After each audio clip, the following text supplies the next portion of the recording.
రవి అనే కాలేజీ విద్యార్థి టెక్నాలజీ పట్ల చాలా ఆసక్తి కలిగినవాడు. ఒకరోజు అతనికి తన బ్యాంక్ నుండి వచ్చినట్టే కనిపించే ఒక ఇమెయిల్ వచ్చింది.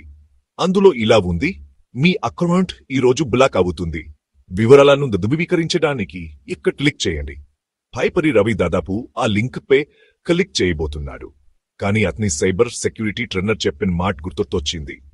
బ్యాంకులు ఎప్పుడూ ఇమెయిల్ ద్వారా వ్యక్తిగత వివరాలు అడగవు.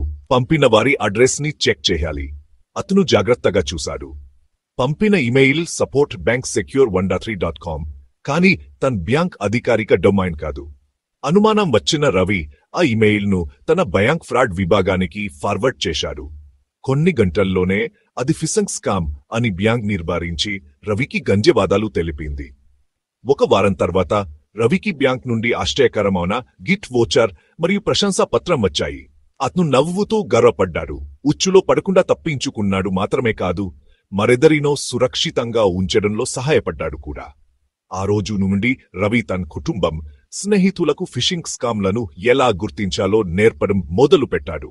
అప్రమత్తంగా ఉండండి, 2 సార్లు చెక్ చేయండి, తొందరపడి క్లిక్ చేయవద్దు. జాగ్రత్తగా ఉండడం మిమ్మల్ని హీరోగా మారుస్తుంది.